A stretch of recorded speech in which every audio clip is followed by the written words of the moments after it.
All right. Good evening, everyone. I would like to welcome you all to the last session of Azure AI Cohort. We have two wonderful speakers, Ajay Kumar and Aditya Saladi.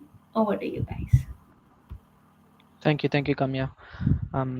So hey everyone, today I think is the last day of our Azure AI cohort. It's been an exciting 7 days throughout these sessions. Like we learned a lot of things. I hope you guys also learned a lot of things during this session. This is the last session, so we'll get started. Um, just to give a recap of what we discussed in the previous sessions, I'll just go over what we discussed day by day. So we started off with the overview of AI. We had a discussion between me and Aditya on where AI can be used, what are the different types of AIs, and then what are the applications of AI which we use, which can be leveraged as well, right? Then on the second day, we looked upon the machine learning basics. We discussed the different types of machine learning, supervised machine learning, unsupervised learning, and also we saw some hands-on around the same machine learning example. The third day was about the data. We looked at how data is important and the data preparation process and the entire cycle of data, and then creating features out of these data, and then have something called as feature engineering, using which we extract features. And then we also saw some hands-on activity on how you can do data cleaning and stuff like that on the data sets, right? On the fourth day, we saw what is deep learning, which is again an internal concept within machine learning. We looked at the different common frameworks which were there, which can be leveraged for deep learning, and different algorithms for that. And then we also did some hands-on activity on the same, right? We also discussed a little bit of the Azure OpenAI services. There are different services you would have seen. We discussed about Azure ML service. We saw a lot of hands-on using the Jupyter notebooks. We can also spin up the Jupyter notebooks as a part of the Azure AI services as well, right? So we saw that on the day 4. Part of the day 5, we discussed about the natural language processing. What are the different concepts in the natural language processing? We also looked at again multiple algorithms as a part of the hands-on activity. We also saw it in the Jupyter notebooks, and also we saw it in the Azure ML service. Right. Moving on to the day 6, we discussed about how important it is to do project planning and then deliver a mini project. We picked up a mini project, and then we started with the scoping of the project planning, creating milestones, and then finally implemented that with a data set, and also using Azure ML Server. So we showed both the examples. We showed it with the notebook as well, the Jupyter notebooks as well, and also using the Azure ML pipeline, how you can build pipelines in Azure. And finally, we discussed about the evaluation metrics yesterday, the day 7. We also looked at different techniques for handling imbalanced data sets, and also to validate across models and across data sets. We can have cross validation techniques, and we saw hands on all these techniques. We also wrapped up our session with hyperparameter tuning, and then how we can select a particular model and also compare these models using the ensemble learning, right? So these were the different sessions which we did till now. So I hope, like, if you have any questions, again, you can post it in the comments, and then you can reach out to us during using different resources. But today is the final day. With that, we'll get started with the final session on future of AI and the career paths in it, right? With that, I'm Ajay. I think by now, if you have been following, you know about both of us. So I'm Ajay. I'm a principal software engineer with Microsoft. I've been with Microsoft for less than a year now, but I have been in the industry for more than 16 years. I started my career in 2009 when I started my first IEEE paper. I published IEEE paper on cloud and grid. Funnily enough, now I'm in a cloud company and building cloud products. Right. I started off as a software engineer with Wipro Technologies, and then I worked with Goldman Sachs, JP Morgan Chase in the past. In 2017, I started contributing to the developer community via meetups, conferences, and also a YouTube channel called Tech Primers. In 2020, I was a AWS community builder for a couple of years, until 2022 when I joined Oracle Cloud. I had to leave that, and now I'm with Azure Cloud Group. Right. A little bit about myself. I am a quick learner. I turn complex problems into simpler solutions. I do that day in day out in my at my workspace, and I'm also a culture carrier. I try to build culture within the team or the company wherever I go. Right. And yeah, finally, if you guys are interested on tech content, anything on system design architecture, you can take a look at Tech Primers. If you're interested, you can share with folks, and you can subscribe to that. Right. With that, let me hand it over to Aditya. Thanks, Ajay. Hey everyone, I'm Aditya Saladi. I'm a software engineer at Microsoft. Before joining Microsoft, I worked as an intern in Germany, and after that, worked in a couple of startups in Hyderabad. Other than work, I mostly spend a lot of family time, and I travel a lot. And I'm a big foodie. Wherever I go, I prefer to eat the local cuisine there.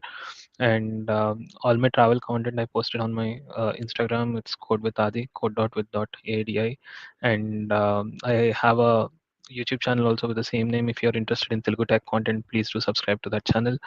And yeah, and there is something that I'm doing these days from last 1 year. I'm going to announce that in the next slide.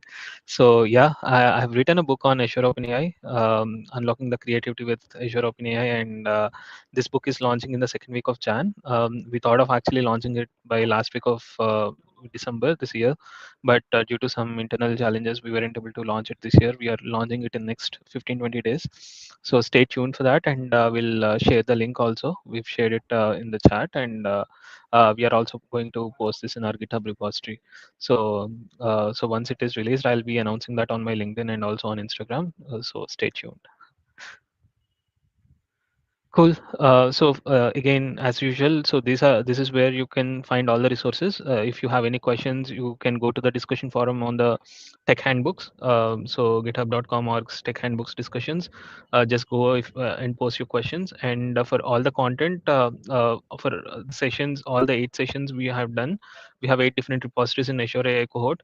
Go and check them. You can find the code assignments, everything that's related to this 8 sessions. And yeah, feel free to reach us on LinkedIn if you have any further questions. Cool. Now it's time for the winners announcement. So we had a total of 6 challenges. Week 1, week 2, week 3. So we don't have any challenge for week 4. So for the 6 challenges, we are going to announce 8 winners. So yep, let's announce the winners. So the first one is Pradeep Kumar Rai, Sivani Imidi, Satvik Reddy Pasnuri, Karthik C, Vedasri, Jagadish D, Kar, Karnakota Aishwarya, Ira Selvi. Congratulations, 8 members, for all these 8 members, and you are going to receive goodies from the Azure developer community. The team will reach you in maybe like a week or so. So congratulations. Cool. Let's start our today's session. Today's session is on future of AI and career paths. So we'll talk a little about what is AI in the current scenario. So we'll talk about the emerging trends and the role of engineering in the AI field and job opportunities in Microsoft and outside Microsoft, right? And we'll also show you a simple code snippet on how to build generative AI applications using Azure OpenAI, right? So let's start with the emerging trends. You might have heard this in recent times. So generative AI, I'm sure that most of you know that. If you are a student, I'm sure you might be using it for your assignments or your coding stuff or learning something new, right? You might be using ChatGPT or Copilot, right? So so before going into all these new terms or the buzzwords, let's talk a little about generative AI.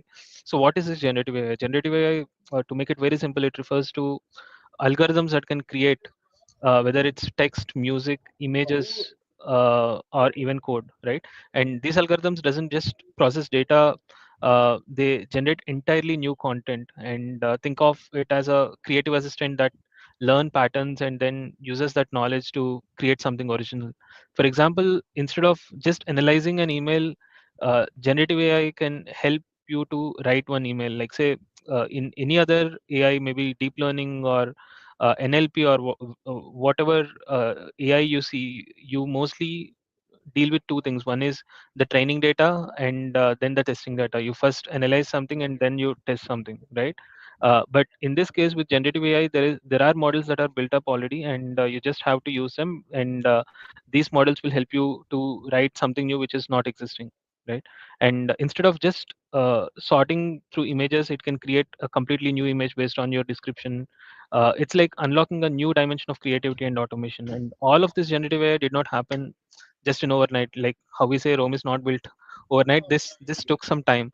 In early days, generative AI was just fairly simple. It could handle tasks like simple text completion or maybe a simple basic AI, basic image generation. If you uh, use Android maybe 3 years back or 4 years back, you can see if you are writing an email, it was giving you prompts on what needs to be written next, right? Or if you have pictures on Google Photos, it will analyze who is in that Google picture, right? But it's not generating a complete new image back then, like maybe in 2020 or 2021. But now things are completely changed. Things started to get really exciting when the development with the development of these transform models, and these models brought a huge leap in capabilities starting from GPT-2. I think this is in the year 2018 or 19. I don't exactly remember. That was impressive back then, 4 or 5 years back, and the complete game changed with GPT-3 in the last 2 years. So to give you an idea of the power of GPT-3, it has total of 175 billion parameters. That 175 billion is like little knobs it can adjust to generate text that's not just coherent but feels like genuinely human, right? And now we are even beyond that, like with models like GPT-4, which are pushing boundaries together. Today's generative AI is being used in ways we couldn't even imagine a few years ago. It's now helping doctors to create the personalized treatment plans, right? And helping filmmakers to write scripts. I think I've seen a YouTube video recently which says the director has some Gen AI tool, right? And there are more such coming with the models like Sora coming in now from OpenAI. So you can even see the images and the animated series completely generated by this Gen AI tools itself, right? So now let's talk more about the key players behind this revolution. The obviously ChatGPT is from OpenAI, and OpenAI is a kind of a research organization. That's how it started, with a mission to ensure that artificial intelligence, or we also call it as AGI, benefits all the humanity. They are not just about creating powerful AI; they are about creating AI that aligns with human values and can be used responsibly, right? And this GPT series is one of their most well-known contributions. They have a lot of other stuff they're doing, but GPT is something that got a lot of name, right? And it started with GPT-2, GPT-3, and now the GPT-4 series is going. I think 4 mini is the latest one, latest free version that we are using in the ChatGPT website now. And these models are powering everything starting from chatbots to creative tools, and they become the backbone of countless applications, starting from educational SaaS based tools to the tools that doctors are using, right? And what's really inspiring about OpenAI is their focus on accessibility. They provide APIs that allows developers and organizations to integrate these powerful tools into their solutions. And now we are going to, in few minutes, I'll be showing you how we can use a simple OpenAI library from the Python and query that and see how easy it is to build a custom ChatGPT like application, right? And now let's take a step further. What happens when you combine OpenAI advanced models with the enterprise grade capabilities? So that's what you can see it with Azure OpenAI, right? Azure OpenAI makes it possible for businesses to use OpenAI models, be it Codex, or Codex is something that we use for generating code, and we have some model called DALI, which is used for generating images, and for text, as you know, we use GPT-4. And while benefiting from all these models, we it also this Azure OpenAI also provides security, scalability, and integration with all the Azure offerings that we currently have, right? And let me break down a bit more. With Azure OpenAI, you are not just using AI, you are using AI that's designed to scale, integrate, and meet the specific needs of the business, all while ensuring we have the proper data privacy and the ethical use that Azure promises us for all the other like for all the other services, right? And if you think about Azure OpenAI, there are four things that comes to my mind. First one is scalability and security. Second one is the customization. Third one is responsible AI, and the fourth one is integration with the Azure services. For me, the fourth one is a big thing because when you talk about building a customized enterprise level application, so it's not just about chatbots, right? If there is a chat that's happening, you need to store this chat somewhere, right? For that, you need some service. if you are using, if you need to analyze some data for the query that the customer is asking, you need to analyze the data from some location that's maybe sitting in a SQL database, or maybe it can be sitting, it may be sitting in the Cosmos DB, or it can be sitting in somewhere else, right?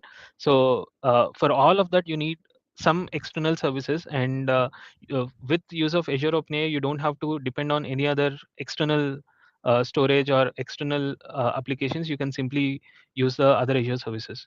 So let's talk a little about the scalability and security. It's firstly, it's enterprise ready. That means you get the same kind of security and reliability that business needs, with role-based access controls, private network options to keep your data safe. And then when it comes to customization, it's highly customizable. You can fine-tune the model for your specific use cases, whether it's generating marketing content, or maybe summarizing your documents, or maybe automating your workflows. Azure AI will give you the flexibility to make your own customizations, right? And then coming to responsible AI, I think this is something that we'll be hearing more in the coming days. So Azure OpenAI is built with responsibility in mind, and OpenAI includes features like features to detect and prevent harmful use, and ensuring that AI is used ethically, right? And then finally, as we discussed, the most powerful one is integrating with Azure AI services. It seamlessly integrates with all the services like cognitive search or machine learning. Uh, this will allow us to build like complex AI solutions without having to depend on other multiple platforms, right?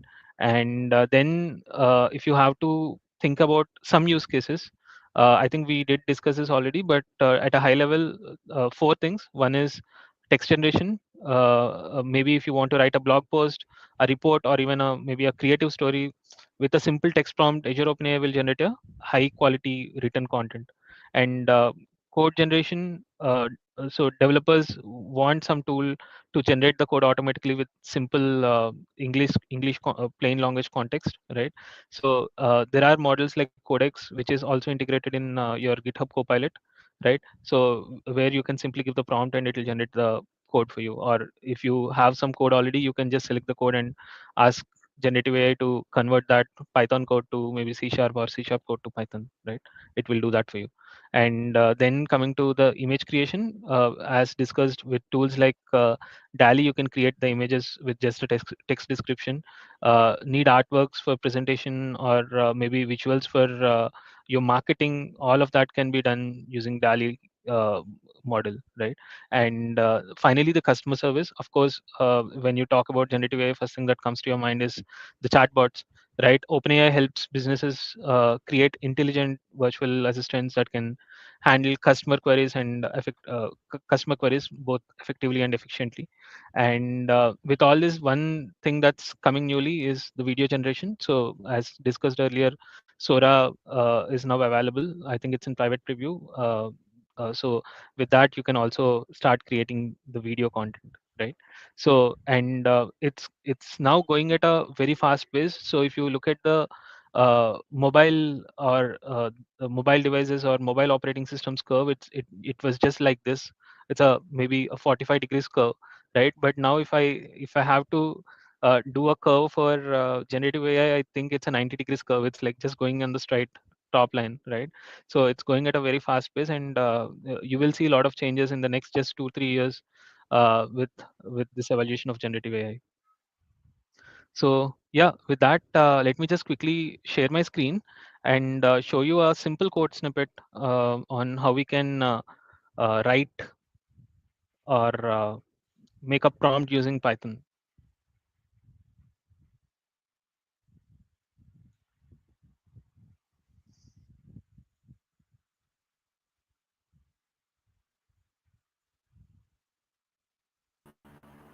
All right. Thank you so much, everyone, for joining in. No. And We are still there. I mean, like, all right, perfect, perfect. yeah. I'm just sharing my Uh, screen. yep. Sorry. Yep. So firstly, let me just walk you through how we can create a Azure OpenAI service. So I'm not able to create now because my credits are exhausted. So I don't have credits to create a new account. It's end of the month, so I'll get new credits in next 2 3 days. So till then, I'll just show you the steps. So first thing is go to the portal.azure.com, and if you don't see that see Azure OpenAI service on the screen, you just search for that here, Azure OpenAI, and it will open this page. And once you go here, click on create. So once you click on create, you can select your subscription. Again, you might be having Netflix or a Prime or a AHA subscription, right? So subscription is your account basically. Once you are signed up, you will have a subscription.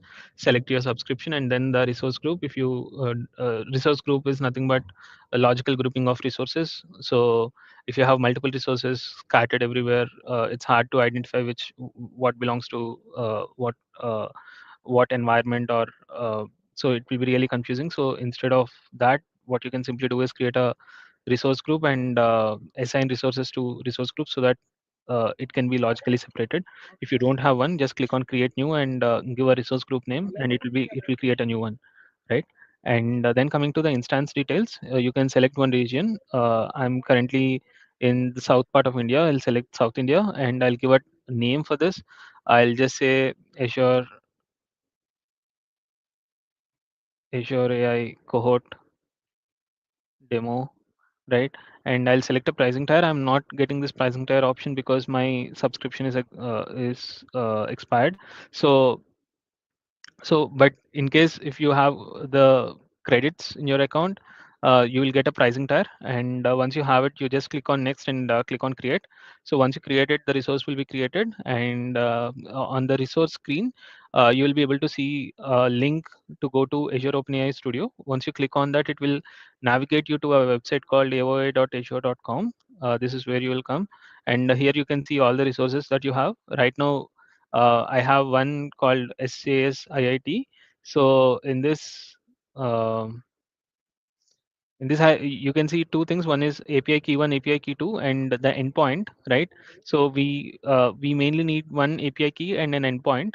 So let me just quickly open uh, this. This is your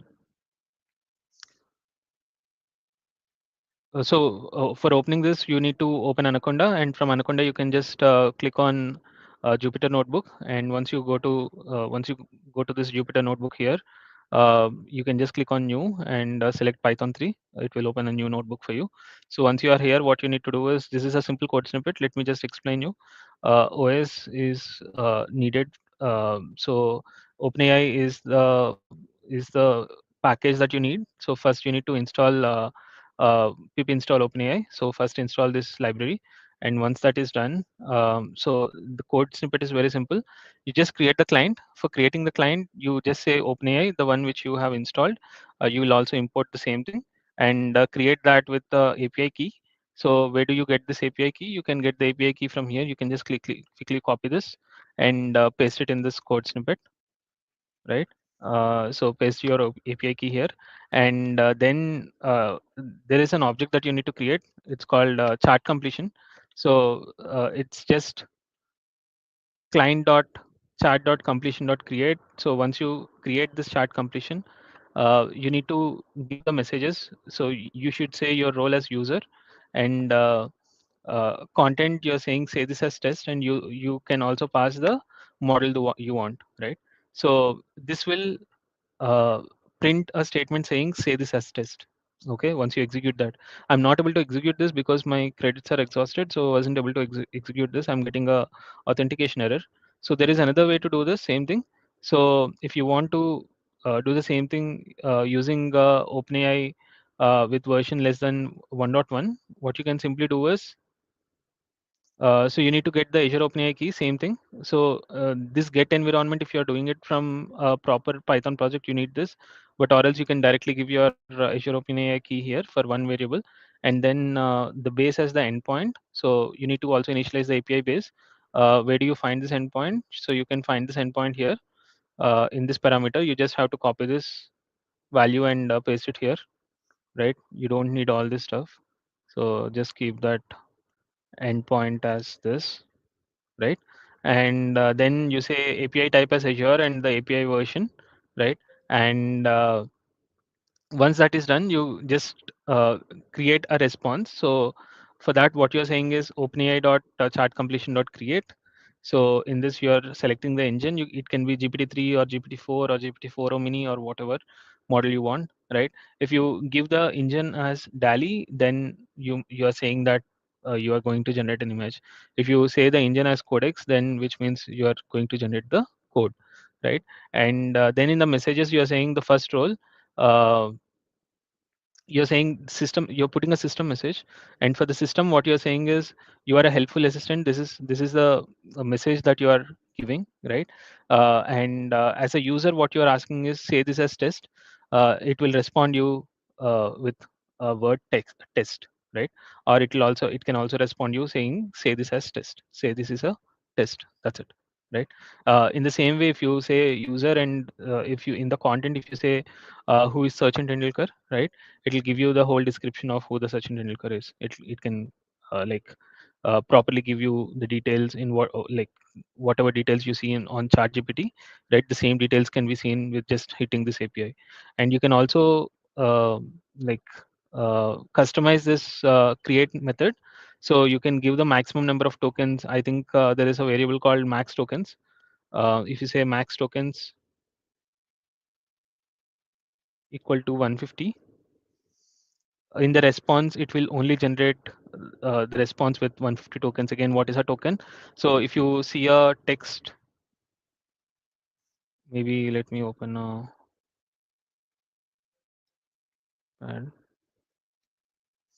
If you say I am,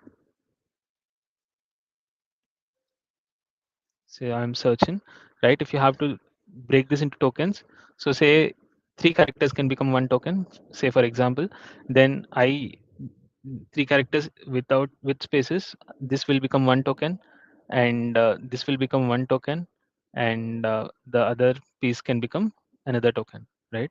Or if you want to make it very simple, if you split this with a space character, then we have 3 tokens. I is 1 token, yam is another token, and search is the third token, right? So which if you say you need only 150 tokens, which means the content will not exceed beyond 150. So whatever can be fit in 150, it will only generate a response with that 150 tokens. So why do we need to do that? uh, the main reason is if you don't explicitly provide the max tokens, so this costing of Azure OpenAI works with the amount of tokens it's generating. So if you just ask who is Sachin Tendulkar, it will give you a response with 1,000 tokens, and you will be charged for those 1,000 tokens, right? And how does this whole costing work? Say if your request is having 3 tokens, like if your request is saying who is Sachin Tendulkar, who is Sachin Tendulkar, which is like 4 tokens. Say if your request, each token costs you 1 rupee, right? Then your request cost is 4 rupees. And say if your response is having 1,000 tokens, and response will be usually 3 or 4x more than the request, right? Which say consider now it's 3x, which means like 3 rupees, right? Then it will be like 3 into 1,000, which is 3,000, plus the request tokens count, which is like 4 rupees. It's like 3,000 plus 4, it's 3,004 rupees, right? So I'm just giving you this as an example, but it's not that costly. But I'm just telling you why you need to explicitly mention the max number of tokens, so that this will help you to reduce the cost of the overall transaction, both the request and the response, right? So yeah, if you execute this, you'll be able to see the response. So once you have your active Azure account, please do try these examples, and all of that documentation can be found on github.com/openai/openai Python. So you see how you can in the usage, you can clearly see how you can get the text. See the same example that I've just showed you. Say this as a test, right? Using GPT-4 Mini, and for Vision API. This is how you can do that, and for also images, there is one for images and uh, videos also, I guess. Let me just quickly see GPT-4. This is all GPT-4 Mini.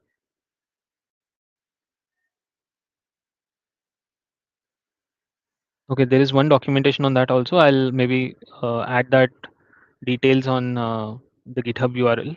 So when I'm documenting this code on day 8 repository, I'll add the details of vision and text in a separate document, right? Yeah, this is how we use OpenAI Python. So if you have any questions, feel free to drop a message.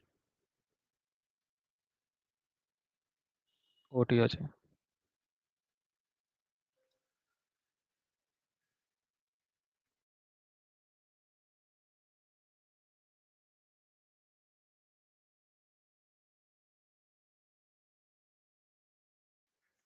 Ajay, you're speaking on mute.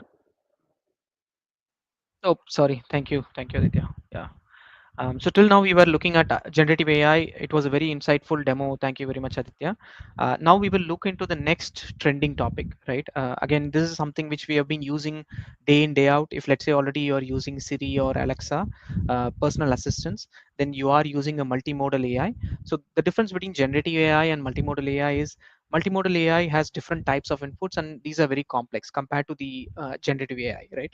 Because in ChatGPT, if you remember, you would be like talking to the AI in terms of chat prompts, and then you are going to ask it to have an interactive session, right? I mean, your model responds, and then you fine tune it, etc., etc., and then it provides different content which it can generate, right? But with the multimodal AI, you have different varieties of topics. For example, in the case of virtual assistants, right? When we talk to Siri and Alexa, it needs to understand our voice commands, right? It also needs to recognize our faces, it can interpret gestures, right? And also it can understand different topics, right? Unlike our generative AI where we were using some of these to some extent, right? But in the multimodal AI you need to go beyond that, right? A classic example of that is the healthcare diagnostics, right? When let's say I'm going to the doctor and my test results are like done based on different tests, right? Let's say I took MRI scan, there was X-ray scan, and then I had done these kind of scans a few months ago or maybe few years ago as well, right? If I want to generate a comprehensive diagnostic insight, right? So what the AI needs to now do is look at the history of the patient's data.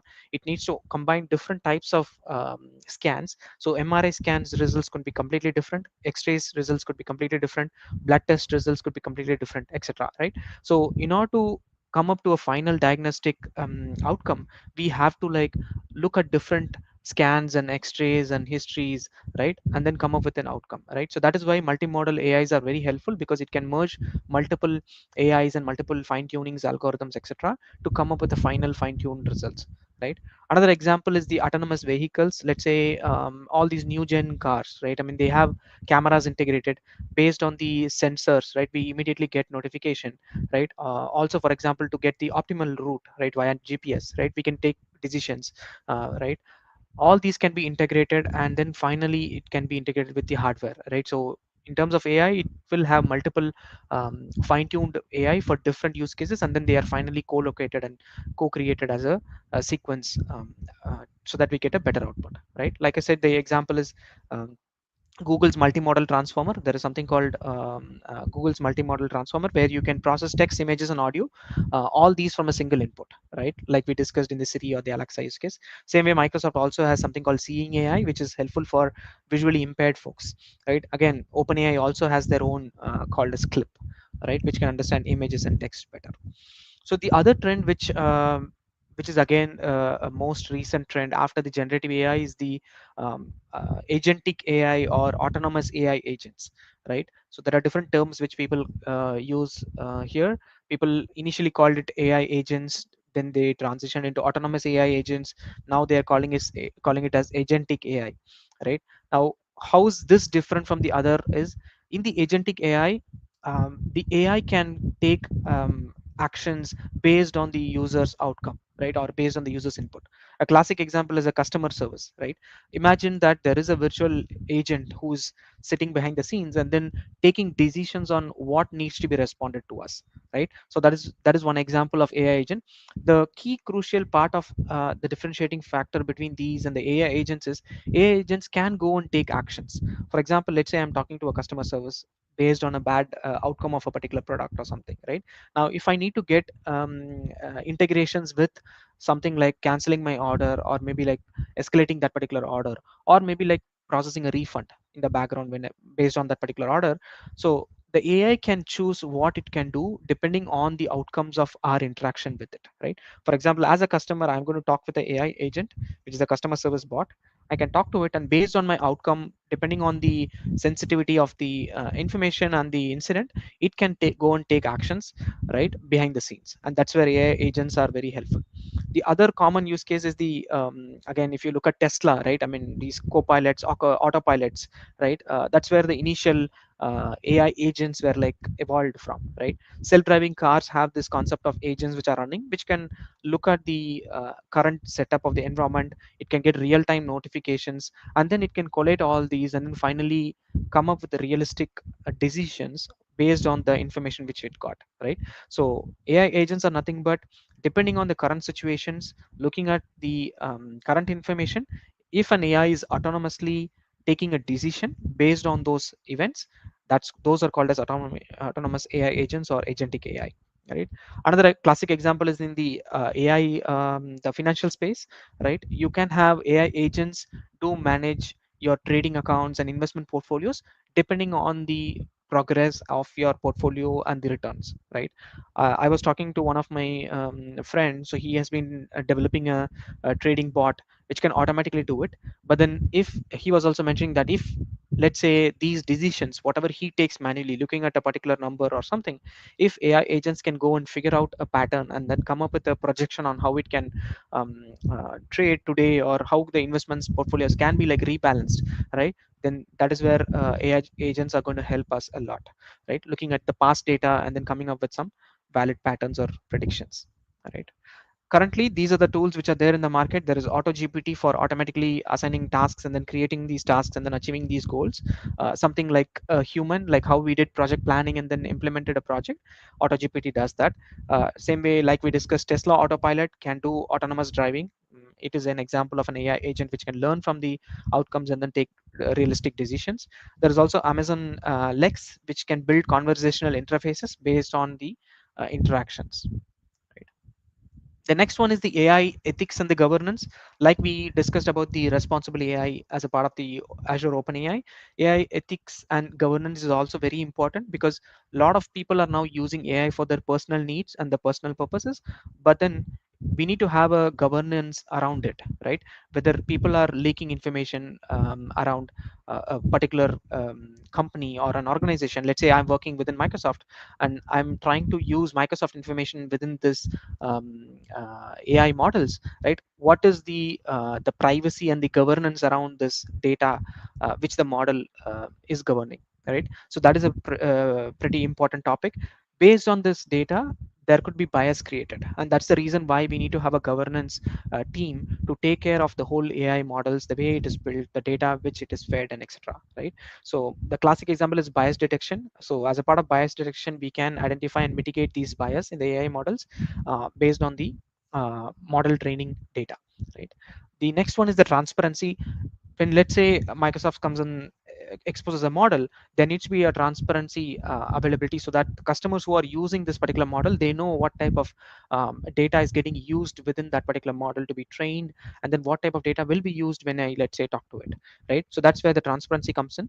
And finally, to accompany with GDPR or any data specific norms or country specific compliances and privacies, so we need to have a compliance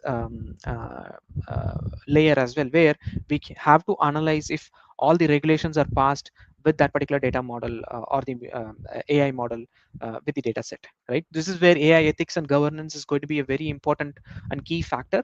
When companies are going and publishing public AI tools and applications, there will be a dedicated team which is going to take care of the AI ethics and the governance around it, right? Right now, there are some tools which are already doing it. For example, IBM has something called IBM Watson OpenScale. You can use it to monitor and manage your AI models in terms of any digression with respect to ethics or governance of that particular model. There is also one by Google, which is fairness indicator, right? And Microsoft also has something called as AI fairness checklist, which makes sure that we are creating a ethical AI, right? But that the final trend which I see, or which we see in the market, is the AI software engineer, right? I don't know how many of you have heard this term called Devin AI. So Devin AI is one recent tool which was launched. I'll just show that in a minute, right? So there is a concept of AI software engineer where AI agents and the mixture of generative AI concepts can be merged together to create a AI software engineer, where you can interact to a AI model like how you interact with a real software engineer, and depending on your inputs, your feature request, etc., the AI software engineer can generate code, fix bugs, do code reviews, create documentation, or finally even deploy your code into production, right? So that is how we are right now. I used to in fact think whether is this even possible like few years ago, but then looking at the current development and some of the demos which we have seen, uh, we are at a stage where we can have an AI software engineer who can listen to the feature requirements and can go and like generate code, fix bugs, code reviews, documentation, whatever we all do in our day-to-day life as a software engineer, right? A classic example is Devin AI. I will show that in a minute. There are also browsers which can help you in generating these code, fixing the bugs, and creating documentation, etc. There is one popular one which we all use, which is the GitHub Copilot. I use GitHub Copilot day in day out whenever I use VS Code. It has a good integration with that. There is also a free version of GitHub Copilot. I don't know how many of you know it. It just got launched last week, so do take a look at it as well if you are using VS Code and Visual Studio, or in fact IntelliJ also has integrations with GitHub Copilot free, right? There is also another editor called as Cursor AI, so you can take a look at that as well. So let me show you maybe a glimpse of all these, right? So this is nothing but GitHub Copilot. If you are not aware of GitHub Copilot, do head to github.com/feature/copilot. This is again a plugin which you can integrate with your IDE so that your IDE turns into an AI editor, right? Usually we use our IDEs to predict code, but with the powerful GitHub Copilot, it integrates with the Azure OpenAI models. You can select whatever model you want, and using the power of learnings and learnings from different repos or repos within your organization, it can predict what you can write. It can even like suggest code and generate code out of it, right? This is very powerful. I've been using it a lot. I generally use it for explaining the code because sometimes I don't understand the code written by somebody a few years ago. I use it for explaining the code, and also sometimes it auto suggests what I need to type, and etc., right? Not just the words, it can just type sentences or methods, right? Which is where it is very powerful. um, right. Coming to the whole ecosystem, there is something called as Cursor AI. Again, this is a AI code editor. Unlike GitHub Copilot, where you can use GitHub Copilot with multiple IDs like IDEA, IntelliJ IDEA, or VS Code, Cursor is a dedicated code editor, right? So where you will have to like code in a dedicated fashion. It is built on top of the Chromium or the VS Code's model. It looks exactly like VS Code, but it is a separate editor in itself, right? So you can take a look at Cursor AI. Again, this is also free. Right. Coming to the whole AI software engineer, right? So this is Devin, right? Devin.ai. Take a look at it. Earlier, Devin was in a private preview, or dedicated people only could use it, but now it is generally available. If you want to try out how AI software engineers work, you can get started. If you are somebody who wants to create something, you can just talk to Devin AI, ask it to code something, and then see how it fares well. I didn't try it out, but I have seen that it can do a lot of things. Looking at the documentation, it is very comprehensive and it looks very promising, right? If I get time, I will definitely try using Devin AI. But this is how the evolution has been, and these are the recent trends, right? Recently, also Microsoft announced Copilot Studio, where you can build a lot of these tools, whatever I just talked about. There is also Copilot Actions, which is similar to the AI actions, AI agents. There are different frameworks like Crew AI, LangChain, etc. There is also Microsoft's one called as the Copilot Actions.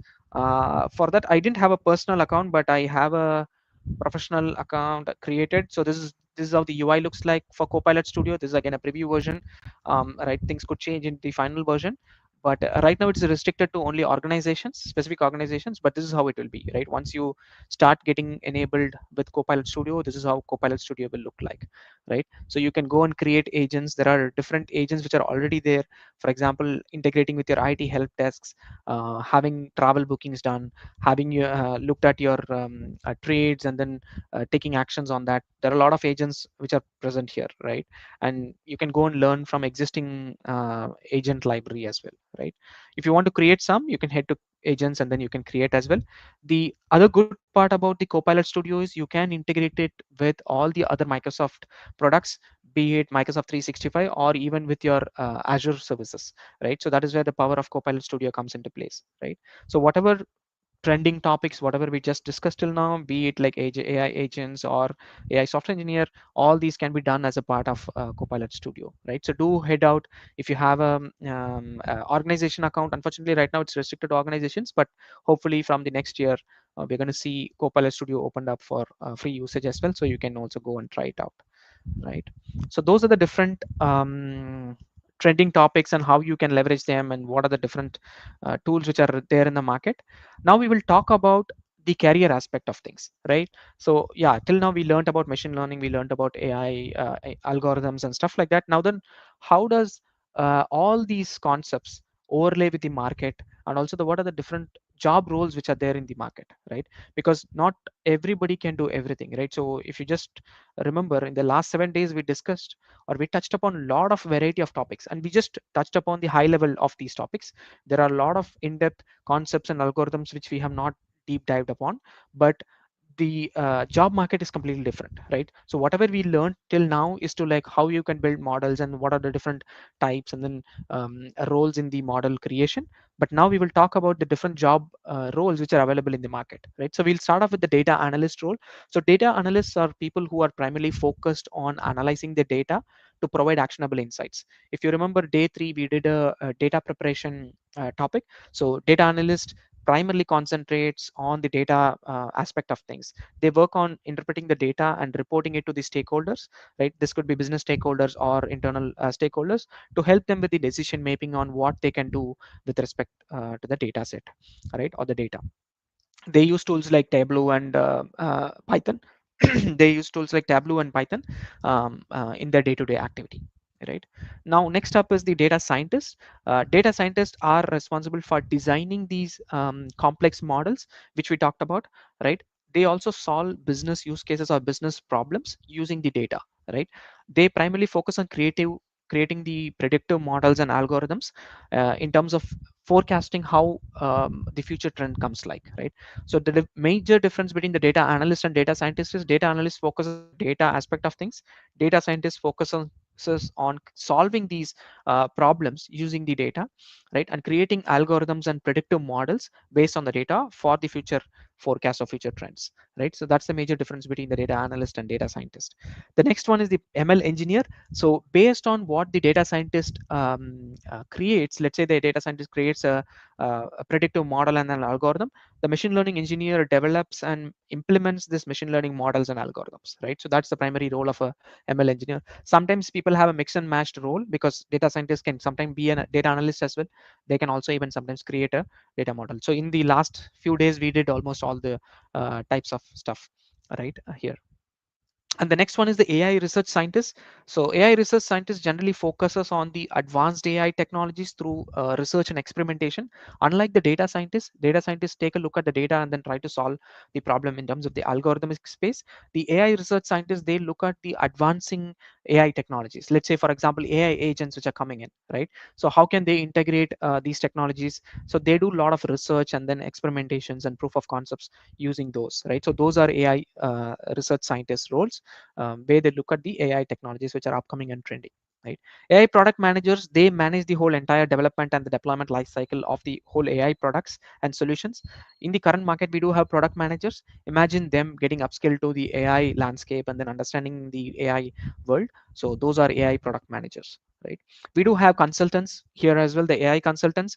The AI consultants help us in providing the expertise to the organization on building robust AI technology specific products, right? So that's where AI consultants will help in. Specialist or the AI developer, they are the ones who are going to develop AI solutions to enhance the automation of any process, right? So they will be using these AI models and AI tools to enhance their implementations or the product, right? A classic example would be I might be leveraging OpenAI for my specific use case to develop or respond to some interactions, or maybe for example I'm building a spam detection system, right? So as a developer I might be integrating these OpenAI APIs or any other existing APIs into my product, right? So that's where AI developer or specialist comes into picture, right? So those are the different roles which are there in the industry right now.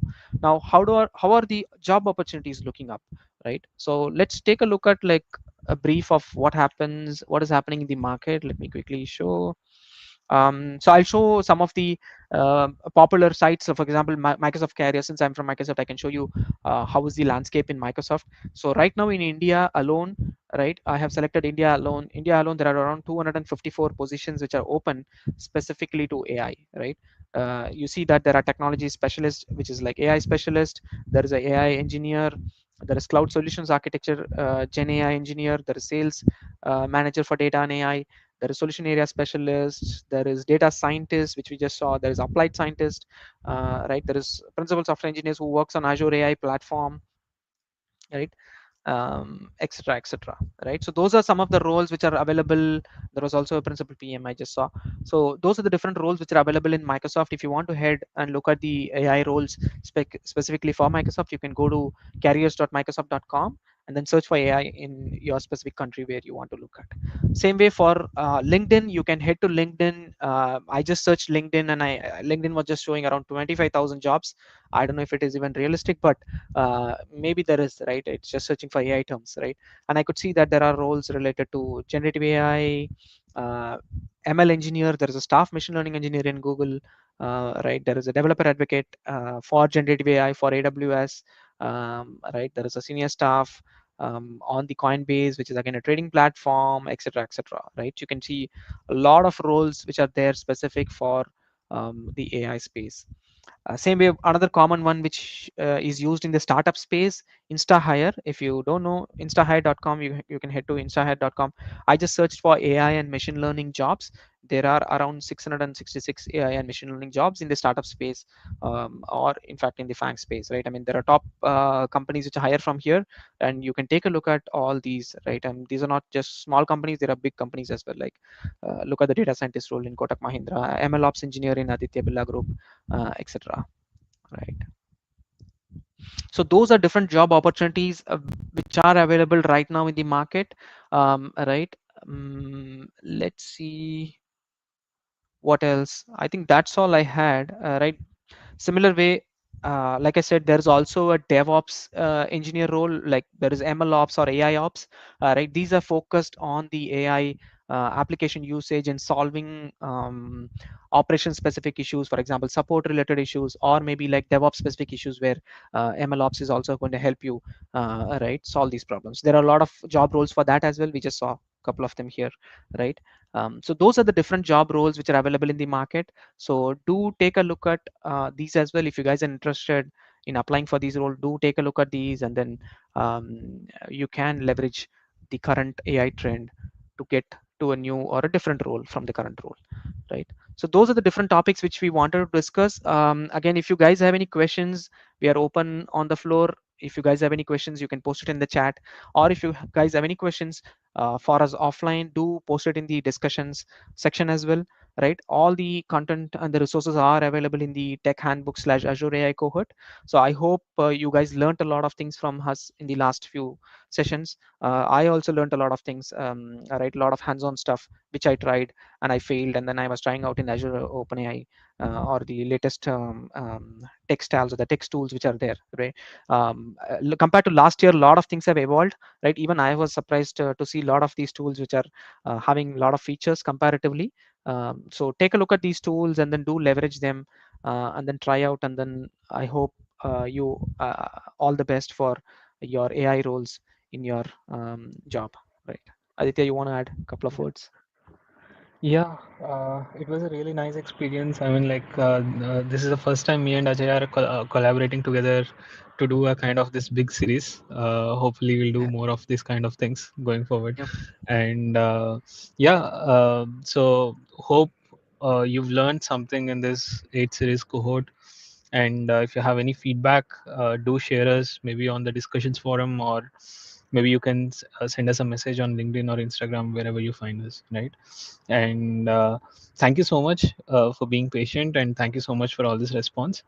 uh, and yeah, that's all from both of us, and see you in the next series sometime next year. And I wish you a advance happy new year. Yeah. Advance Happy New Year, folks. Yep. All right. Thank you so much, Ajay and Aditya. I'm pretty sure everybody, gained so much from you guys. And thank you so much for sharing your expertise and experience. And yeah, it was treat to have you guys throughout this cohort. So if you guys have any doubts or any feedback, you can post over here or you can DM us. And yeah, that's all. So Cool. happy New Year, Thank you, Kamya. guys. Yep. You too. Thank you, Thank Kamya. you so much. Thank Thank you so you. much. Bye bye.